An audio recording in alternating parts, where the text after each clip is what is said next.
All right, so ladies and gentlemen, I'm very excited to speak with a friend of mine, someone I consider a friend, former teammate, very distinguished gentleman from my experiences knowing him, and newly the fencing coach of the year, Div 1 fencing. So I'm very excited to speak with Jason Henderson. Welcome on, man. Hey, Brian, nice to see you. Nice. Dear friend and Yeah. teammate. For sure, for sure. So yeah, man, again, just congratulations on all the success this year. Super excited for you when I kind of saw the news in my feed, and just kind of, tracking the progress of the program and of you. So I just want to start there, really. Tell us how it feels to be the coach of the year. Thank you. It's a weird experience because I remember when I was a student and my last year at Rutgers, our last year at Rutgers, when our former coach Efim won, I clearly remember that moment as one of those defining moments of my college career. And so to come around and actually win it myself, it really means a lot. And it's significant that it is voted on by so many coaches around the country. And it's one thing to be a good athlete, but the job of coach is a different job, and to be voted on by people who recognize what an actual accomplishment and also the challenges of building a program, of guiding a team, recruiting people to a school like NJIT, which is challenging to find the right niche for people, both with a STEM program and geographically where it's located, amongst so many competitive programs. Those are unique challenges that are different than the experiences you have as an athlete. So to have a successful career and be recognized by the peers that get that, it really means a lot. And it's something that, again, I remember kind of noticing that award when I was an athlete, and then it's significant, years later to actually be recognized for that myself. Yeah, absolutely. So let's take a step back then and kind of start there. So let's start with, how you got there. How did you get introduced to competitive fencing as an athlete and kind of your path there? Well, I picked it up in the streets. It was Survival of the Nerdiest. Yeah. It was, I think everyone has a random story for getting into fencing. Growing up, you see the Zorro and the Three Musketeers movies. My parents helped out a family friend who, it just got us into the sport, and we had a connection with the owners of Liloff. And so we helped them out. They got us into fencing, and then it took off from there. I was doing martial arts and gymnastics and a lot of other sports at the time, and starting a sport at the ripe old age of 12, I was like, oh no, I'm set in my ways. I don't need to be picking up a new sport at 12. I already have my primary sports right now. And fencing is one of those sports where it is a sport that people naturally get into at a later age, but I didn't know this at the time. So to enter it, I was kind of, all right, my mom's an eccentric lady, and so I'll just go along with this. And then, sword fighting is pretty awesome when you start doing it and get into it for a period of time. And, it just took off. And that was it transitioned into the primary sport kind of at that high school age, and then into college. Nice, nice. Okay. So you were you got into it as soon as you started doing it, you really got excited about it.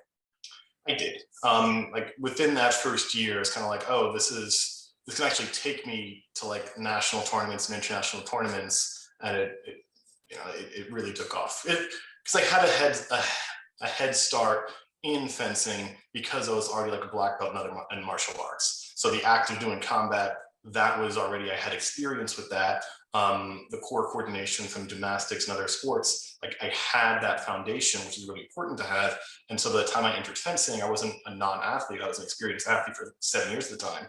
Right. But fencing was a new sport, but that was able to kind of take off quickly when I started. That's interesting. I never knew that. I knew that you had done gymnastics. I feel like you told me that at some point before, but I never knew about the martial arts. So that's super interesting to know that. Yeah, it was different. In the balance, obviously, it's all asymmetrical, but identifying when you're looking at the core of someone's torso to identify some of those movements and making their balance, I was familiar with those concepts. So predicting attacks and actually getting ready to fence, that was an easier transition for me because I had that 7 years of martial arts already. Right. Yeah, that's pretty interesting. So let's continue there in terms of, like you mentioned, kind of going into high school and going into college. What are some of the experiences you remember most, maybe highs and lows from your competitive days there?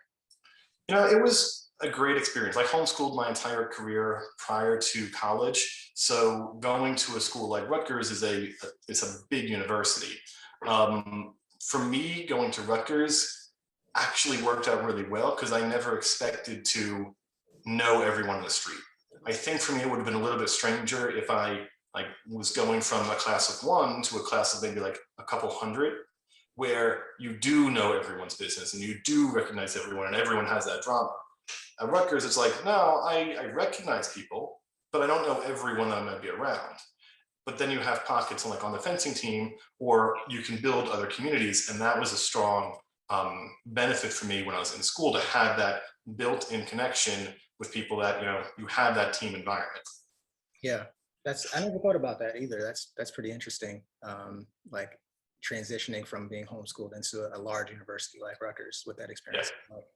But it was, like I said, it was a more natural transition doing that from a class of one to a large university, because you know people, you recognize people around town, but you're not going to have that expectation of knowing everyone.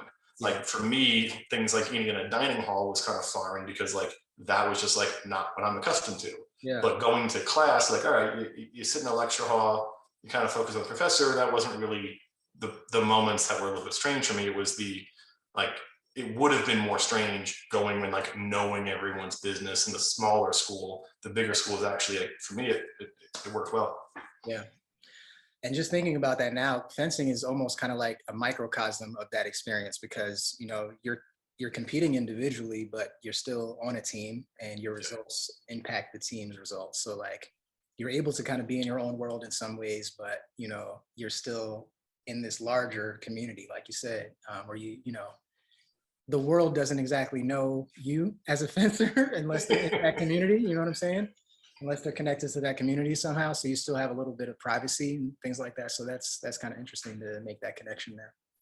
Yeah, I love the fencing world. It's I've been in it for a number of years now. The people that you compete with growing up, like you see them every weekend, every other weekend, traveling across the country, traveling, like later on traveling around the world, and it's you do get to know your competitors more so than other sports, which is a great experience. And then you have that same population when later on some people go the refereeing route, some people go coaching, some people like still stay in fencing, but it's nice to still evolve with those relationships throughout your time in the sport. Yeah. And that's a really good point, kind of like what comes next after you're kind of done competing. And so let's talk about that, because you were an excellent fencer. And I remember personally, going to competitions with you and fencing together in practice and things like that. You were amazing. So I want to kind of talk about, when did you decide to make that transition into coaching, or what prompted that? So, as you know, Rutgers cut the fencing program. It was my senior year. After that year, it was really kind of hard going back into fencing, because it was a surreal moment when I remember accepting there was an award for getting like All-American on the Dean's List that the Rutgers athletic director gave, and it was presented during a halftime show of a big football game when they beat a nationally ranked opponent.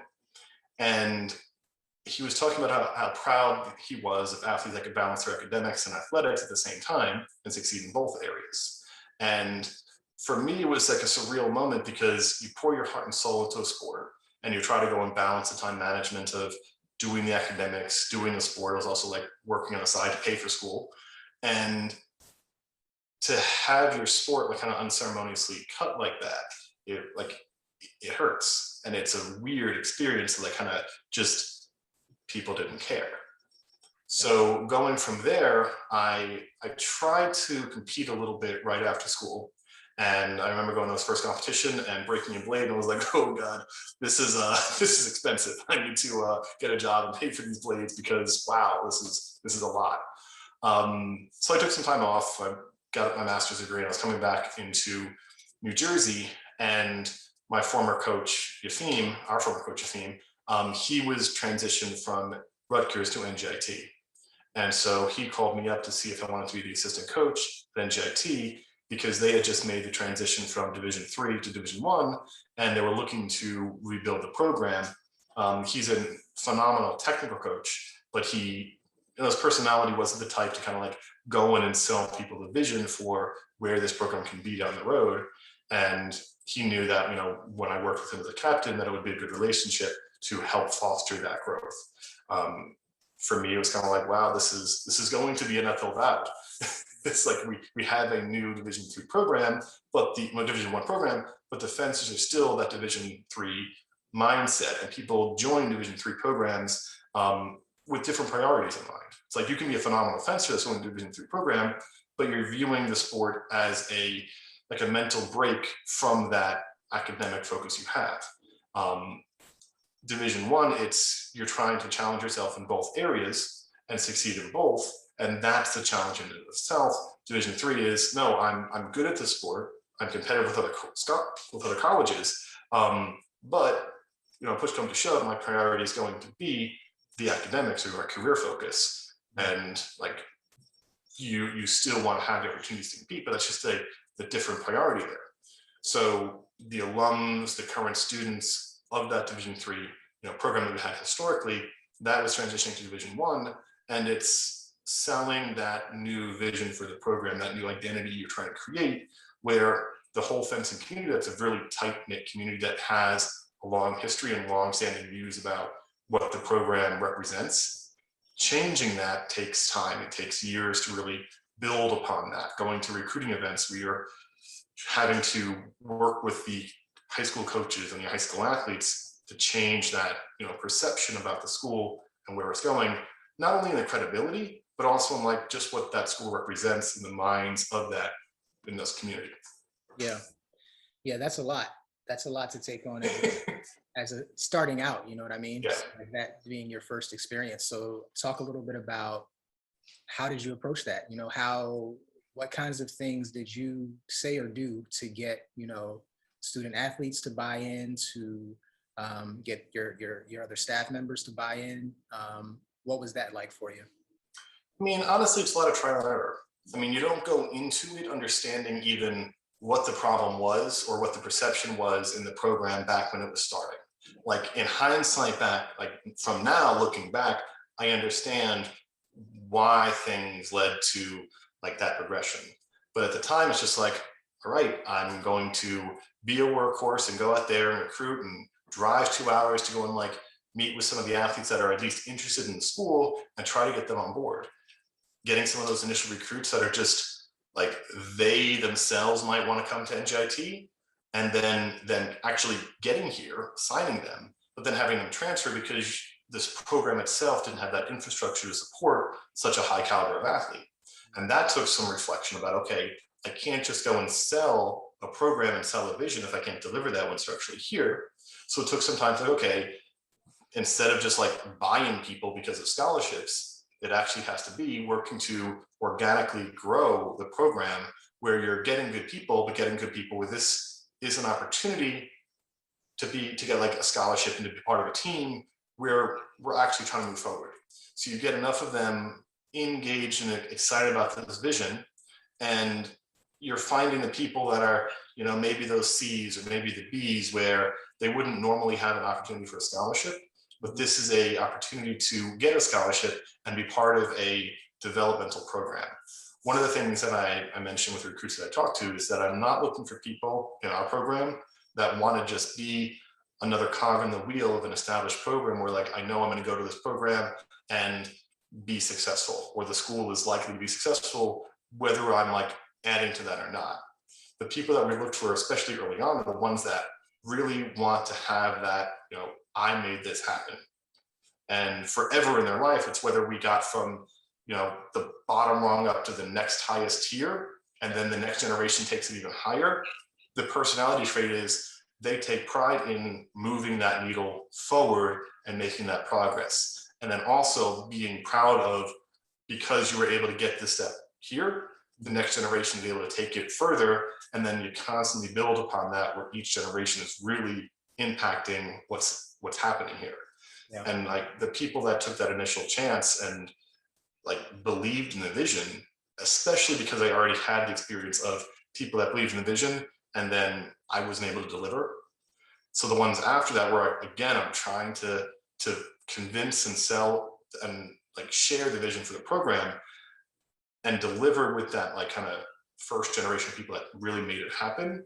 It's a really significant moment, that the trust that they put in you, and then the responsibility of actually delivering upon that experience for those initial athletes. Going forward, it's like different challenges, but that initial like growth from the change in identity of the school, it's tough. It's a great experience to do, Yeah. but you don't know exactly how to do it when you're first starting out. It's just like, all right, I'm going to try, got shot down here, I'm going to try out with this other area, what works, what doesn't work. So you can like start to go and gain some traction. And then it's like, all right, I have a chance. How am I going to actually deliver here? Yeah. And to that point, I mean, did you have any difficulty working with the school side of things in terms of being able to deliver on some of the things that you were communicating to the athletes? Was there any pushback from the school, or how did that side of the process work? I always made it a point to like communicate the plans going forward with both the athletes and the administration. Okay. Selling the administration on this is the vision, this is the potential we have, that took years, because you give a little, like they give a little and you deliver, and they give a little more and then you deliver.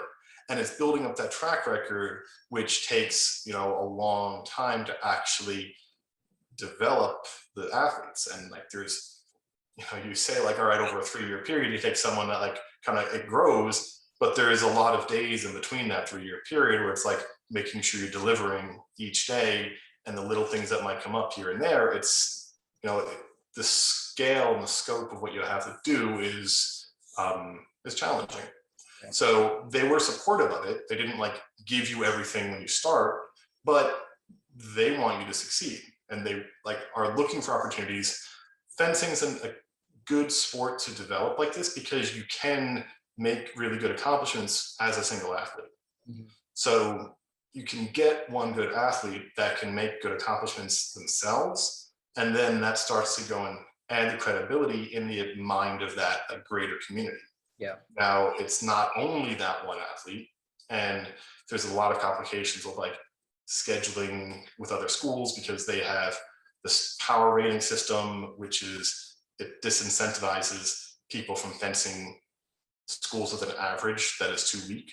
Mm. So you have to really be strategic about actually developing the program and making sure that you understand how the game is played, how the coaches view it, and then like kind of how the top programs also compete with themselves by having smaller programs within a certain region develop and take away some of the qualifying spots. And it's a complicated game as you get better, and you kind of see how those better programs compete with one another.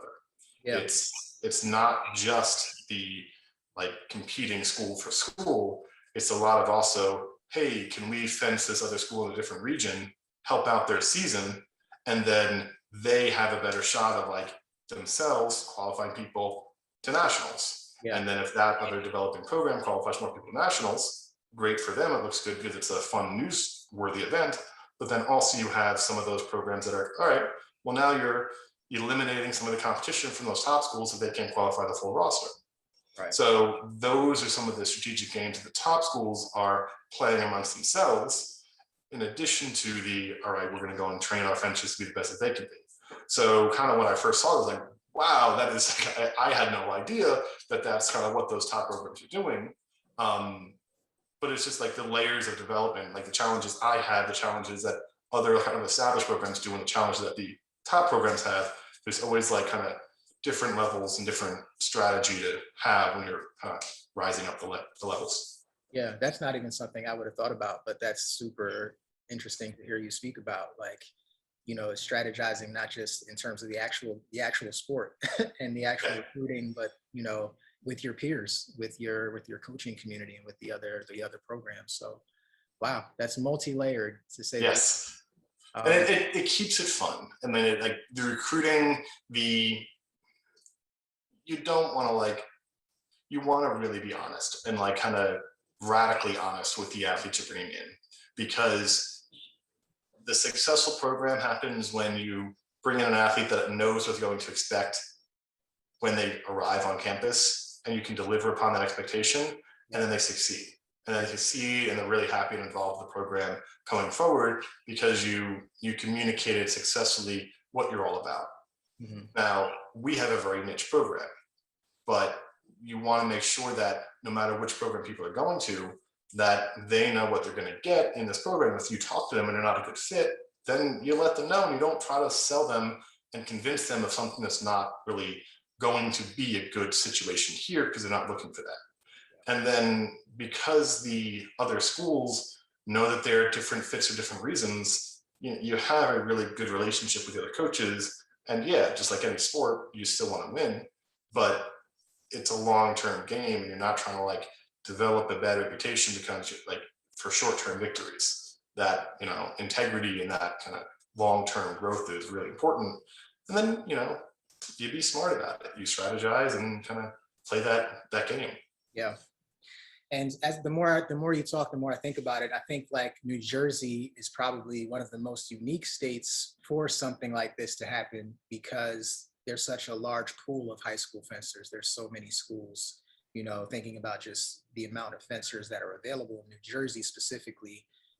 That's probably one of the most likely places that something like this could work, where you're developing a program, that way. Kind of.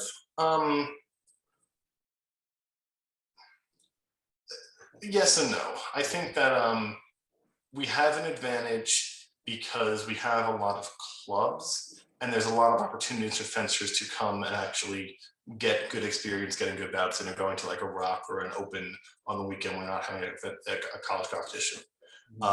So I think that that's a critical mass of fencing opportunities in this area, and people have heard of the school, but like it's definitely a repeatable type of experience. I think it's more the pairing between fencing and NJIT, not necessarily NJIT in New Jersey.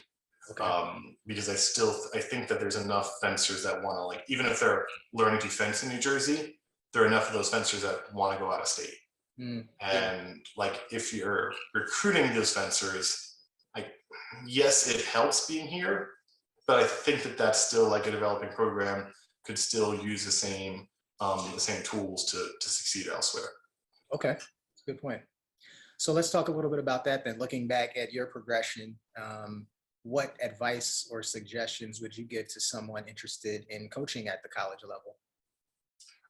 Network, get your feet wet. It is definitely one of those things where there are limited resources in every level.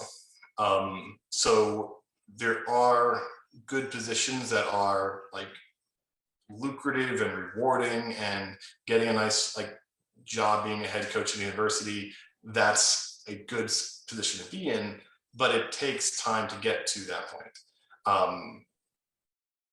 The more you know, the more, but it's meeting the people is important, demonstrating that you can actually work with someone, and then understanding that, the schools want to see the experience, want to make sure that you can deliver good results for the athletes you're working with, but you have to work within the restrictions that they have. A lot of schools are not going to go and prioritize and give a lot of money for, the fencing staff. So understanding or being flexible with, okay, this is the expectation, this is what I can do, but if it's a money problem, adjust in the hours. If it's an hour problem, like, you can still negotiate, but don't just accept the first answer because that's what the other side is, what they came to the table expecting. Negotiate and kind of figure out ways of making the situations work, because that skill is also going to be some of the skills of, really having an impact on the program. Is, can you see a challenge, and can you find resourceful, creative ways of sort of passing that? Gotcha. Super insightful, man. A lot of things, like I said, again, I just wouldn't have thought about in terms of the experience of starting out and progressing as a coach, but super interesting. again, I want to just congratulate you on an incredible season. A few individual medalists at the NCAAs. I believe this is the first. Was it the first NJIT like program trophy? Is that correct? Something like that. Yeah, first NCAA trophy in school history. That's amazing, man. Yeah. Record books. Record books. Yes. That like it.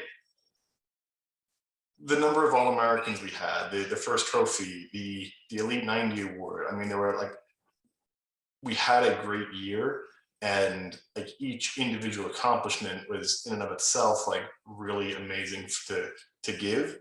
And what's interesting to see is a lot of those athletes, this was their first time making the championships, and I was so proud of them for like, it is such a hard competition. And for them to keep on fighting and not just let that event snowball over them, to come back, to keep on fighting, to try harder the next day, that was just, they did an amazing job in that tournament. Yeah. But it was also really rewarding to go and see that as someone that's been here for the entire process, that's like, oh my God, this was such a great year, guys. You have no idea yet kind of what this was until like a couple years down the road when you're out of it. And it's like, wait, that was a really great college experience. Like the alums that I talk to have like, they are so ecstatic and giddy about kind of what these athletes have done. And not all of them has had like it sunk in yet, because it was just like kind of, they made it to nationals and all this stuff happens. Like, that's an amazing accomplishment. And just like kind of let that sink in, let it grow. And it's, I kind of have the same experience too with like the Coach of the Year stuff, because people like kind of know the award, and it's kind of interesting to like people you wouldn't expect, and kind of they mention it. It's like, that's just humbling to go and see that myself. The same thing with the athletes who are getting at the All-American and the recognitions. Those are just huge accomplishments that they are not quite understanding yet. And it's fun to see that, and also fun to know that as they continue to like be graduate and move on, that they'll look back and like really like, wow, that was like a Cinderella season. That was really amazing to have that as a team. Yeah, I'm super excited to see what happens from here. What's next for you, what's next for the team. Thank you. I mean, maybe you could talk a little bit about your goals going forward. Like at this point, what are some goals for maybe next season or beyond? At this point, it's more like sustainability. It's kind of like connecting with the alums, because the early alums that we have, we've had a long history of the program. Like we had an Olympian in 2016, but we've also had 2 Olympians prior to that. So the program's been around for a long time, and kind of like what I was saying earlier, like the people that join a Division III program can be phenomenal athletes, but the priorities in the athletes when it's Division III are different than the athletes that are when it's Division I. So communicating with the alums for that graduated when the program was Division III, they are really involved with like giving career opportunities or like development, mentorship, which is great to have and a great resource. The younger alums that graduated when it was Division I have more athletic-minded interests when they're actually getting back involved and supporting the program, but they're also really young alums. So building that young alumni network that have like the priorities for giving back to succeed athletically, we're going to succeed, as opposed to these are really good people and we want to see them succeed in their career. Those are just, both are really valid, but I'm trying to go and like actually learn and develop and like figure out how to tap into that young alumni base now that they're actually gaining some traction in the career, getting them back involved, which is something that like kind of, that's a first for my career, is kind of fostering that and building those relationships where it's not just like kind of, like I mentioned earlier, the job of coach is not just coaching, it is program building. And then when you're at at those larger programs, it's playing that game of chess with other universities. Yeah. The job is also, and then connecting with the alums to make sure that that expectation was delivered, they're successful and proud of it, and they want to also be excited about the program and the success that the students have right now, and then communicating that success, providing them opportunities to get involved, giving them those updates and kind of like just facilitating that. That's new territory. And that's kind of like where I'd like to develop it, because there are a lot of other sustainable avenues that I'd like to go and make sure that we have the resources to kind of facilitate for the program. Yeah. Another layer of strategy. Exactly. You got to keep it interesting. You got to challenge yourself and kind of like, set those audacious goals and be like, all right, I don't know how, but we're going to get there. It's going to be fun. And, Yeah. Step by step, those day in and day out. Yeah. It happens. I have total confidence in you as a coach and as a leader to be able to navigate the program, to higher heights. So again, man, kudos on this season, and, Godspeed and all the best going forward as well. I have full confidence that you'll be able to do your thing. So thank you very much. It's great talking. Likewise. Really appreciate it. So again, US Fencing Coaches Association 2020-2021 Coach of the Year, Jason Henderson. Before you go, just want to share something with you really quickly. If I can get it working here. Let's see. There we go. Little throwback there. Babyface Jason. Babyface Jason there. But yeah, man. Just wanted to awesome. share that with you. Again, I just appreciate you for all the insight and all the perspective, man. I appreciate it. We'll talk again. Absolutely. Great chatting. All right, man. Bye-bye.